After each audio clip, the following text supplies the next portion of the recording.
আসসালামু আলাইকুম। আজকে আমাদের নিউজে কি থাকছে চলুন আমরা দেখে নেই। তাবলিগ জামাতে ধর্ম প্রচার করে বেড়াচ্ছেন অনন্ত জলিল।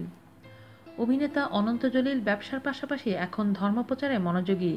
এখন ইসলামের প্রচারে তাবলিগ জামাতে ধানমন্ডিতে রয়েছেন। রবীন্দ্র সরোবরে অনন্ত জলিল জুব্বা আর মাথায় পাগড়ি পরে উপস্থিত হন। তার সঙ্গে তাবলিগ জামাতের একদল লোকও ছিল।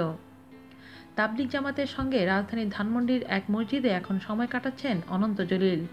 তাবলিগের কাজে শনিবার সন্ধ্যায় অনন্ত জলিল ধানমন্ডি রবীন্দ্র সরোবরে উপস্থিত হন।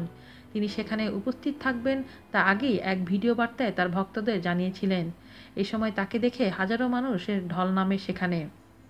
এই সুযোগে তিনি ইসলাম ধর্মের কথা শোনান ভক্তদের। এই সময় অনন্ত জলিল বলেন, ইসলাম শান্তির ধর্ম। ইসলামের প্রতিটি নিয়মকানুনই মানুষের শান্তির জন্য। তাই আসুন আমরা ইসলামের পথে চলি, ইসলামের বিধিবিধানগুলো মেনে চলি। উল্লেখ্য 2010 সালে ঢাকাই ছবিতে অভিষিক্ত হন অনন্ত জলিল। তার অভিনীত ছবিগুলো খোঁজ, দ্য সার্চ, হৃদয় ভাঙা ঢেউ, the speed, most welcome to ও নিঃস্বার্থ ভালোবাসা। আজ এই পর্যন্তই। সবাই ভালো থাকবেন। আল্লাহ হাফেজ।